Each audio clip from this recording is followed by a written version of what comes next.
চলে যাচ্ছি আজকে। এই যে অলরেডি রেডি হয়ে গিয়েছি। কোথায় চলে যাচ্ছি? আরে নিজ বাসায় চলে যাচ্ছি। কিছুটা সুখ কিছুটা দুঃখ অনুভব হচ্ছে।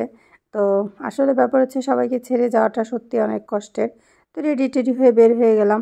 আর এই নদীটা দেখেন কি সুন্দর পানির স্রোত হচ্ছে। তবে মজার ব্যাপার দেখেন, নদীর অপোজিটে একদম পানি শান্ত। তো আম্মু বলতেছিল যে ওই পাশ থেকে নাকি পানি যাচ্ছে, তো তাই নাকি এরকম আর কি স্রোত হচ্ছে। তো এই যে হ্যাঁ, রীতিমতো আমি যে কাজটা সব সময় করি, আমার এই যে জঙ্গলগুলোকে নিয়ে চলে যাচ্ছি, মানে জঙ্গল সাথে করে নিয়ে যাচ্ছি, আরও আছে গাছগাছালি।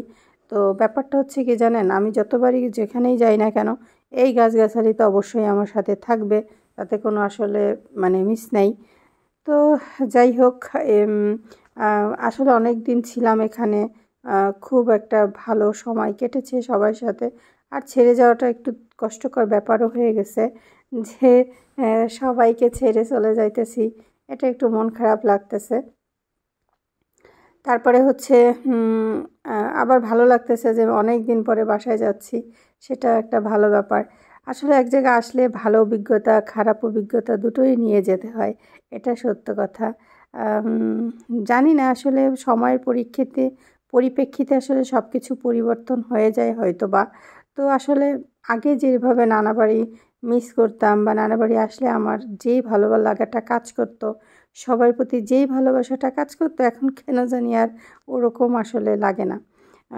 এখন এই যে মানে বেশিরভাগই হচ্ছে ফর্মালিটি মেনটেন করাটাই হচ্ছে আসলে সবচেয়ে বড় ব্যাপার।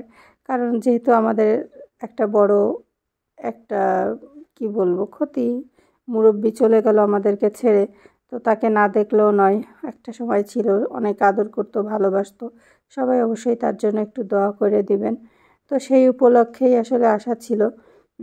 তা না হলে অন্য কোনো অপশন বা অন্য কোনো বিষয় থাকলে আমি সম্ভবত অ্যাটলিস্ট আসতাম না। আমার কেন জানি ইদানিং আর ভালো লাগে না ওইসব গ্যাদারিং বা একসাথে অনেক মানুষ হওয়া। কেন জানি কাছের মানুষের কিছু কিছু চরিত্র দেখে ফেলা মানে থেকে দূরে থাকাটা আমার কাছে মনে হয় অনেক বেশি ভালো। তো যাই হোক, ভালো থাকুক সবাই, যে যেখানেই থাকুক না কেন। তো এই যে বলতে বলতে চলে আসছি। এই যে দেখেন সেই জিনিসটা, আমি যেখানেই যাচ্ছিলাম আমি এই গোবরের মুইঠেগুলোকে ভিডিও করতেছিলাম। আমার কেন জানি খুব বেশি ভাল লাগতেছিল। তো যাই হোক, বলতে বলতে এই যে খুলনা জেলখানাঘাট চলে আসছি। এই যে সেই সব থেকে মানে আমার কাছে একটু ভীতিকর ব্যাপার, এখানে দেখেন এই যে যে নদীটা নদীটা মানে যতবার দেখি আমার না অনেক বেশি ভয় লাগে। কারণ হচ্ছে নদীটার ভিতরে মানে নদীটা তো অনেক বড়, যারা জেলখানাঘাট নদীটা চেনেন তারা হয়তো জানবেনই। তো আমি যতবার নদীটা পার হই আমার মনের মধ্যে একটা অন্যরকম ভয় কাজ করে। আর পার হয়ে যাওয়ার পরে বলে, আল্লাহ তুমি মানে রক্ষা করছো। আল্লাহ তো আমাদেরকে আসলেই সবসময় রক্ষাই করে। তো বলতে বলতে নদী পার হয়ে চলে আসলাম। আমি নদীটাকে কিন্তু সত্যি কথা বলতে আমার অনেক ভাল লাগে। আমার বাসাটা যদি নদীর পাশে হইতো, আমি মনে হয় সারাদিনই নদীর মধ্যেই থাকতাম। আমাকে আপনারা সারাদিন এই পানির ভিতরেই দেখতে পারতেন।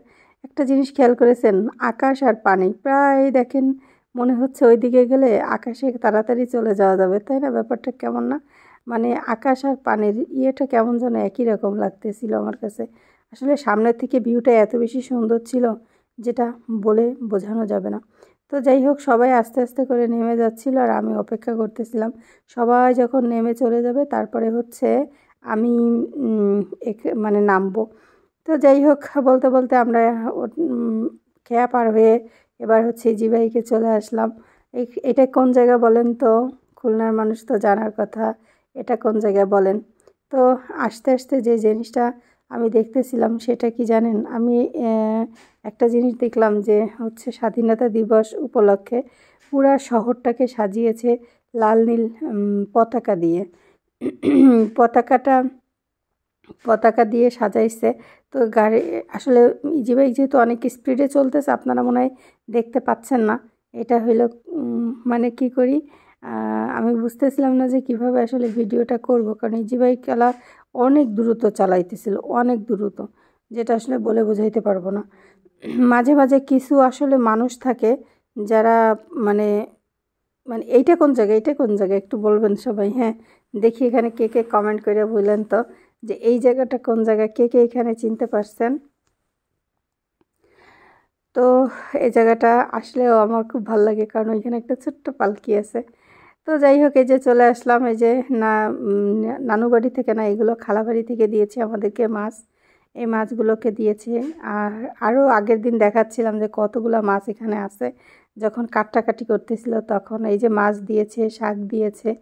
তো মাছ আর শাক নিয়ে চলে আসি। আরও কি কি নিয়ে আসছি সেটাও অবশ্যই দেখাবো। কারণ হচ্ছে যে আমি যখন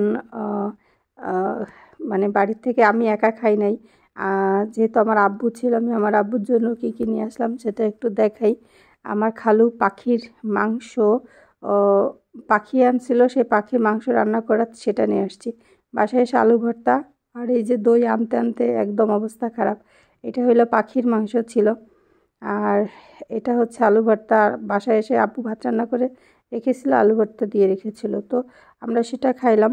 তারপরে আসলে চলে আসলাম ছাদে। ছাদে আসার পরে হচ্ছে ছাদে আসার পরে এই যে যে আমি দেখাচ্ছিলাম যে আমাদের গাছপালার কি অবস্থা। গাছপালার মানে কি একটা করুণ অবস্থা দেখেন। আমার গাছগুলো শুকিয়ে গিয়েছে, বড়ইগুলো শুকিয়ে গেছে। আর সবথেকে খারাপ লাগছে যে ব্যাপারটা, সেটা হলো আমার একটা মাছ সেটা মারা গেছে। এজন্য আমার অনেক মন খারাপ ছিল যে ইস, আমার মাছটা মারা গেল। আর বড়ইগুলো দেখেন ছোট ছোট কত শুকিয়ে গেছে। আসলে আব্বু প্রতিদিনই পানি দিচ্ছে, কিন্তু কেন জানি তারপর এরকম হয়েছে জানি না। এই হলো আমার সেই মাছটা। এই জন্য আমার এতটা মন খারাপ হয়েছে, এতটা মন খারাপ হয়েছে যে আমার মানে এটা আমি প্রকাশ করতে পারবো না। এটার জন্য আমার ভীষণ মন খারাপ হয়েছে। যাই হোক, সবই একসময় ছেড়ে চলে যায়, ও ছেড়ে চলে যাবে, আজ না হোক কাল। এটাতে আসলে কিছু বলার ছিল না। তো যাই হোক, এবার হচ্ছে গাছগুলোতে পানি দিতে হবে। আমি এসে একটুখানি খাবার খেয়ে তারপরেই আমি শুরু করে দিয়েছি ছাদ বাগানের কাজ করা। Tata, bye bye.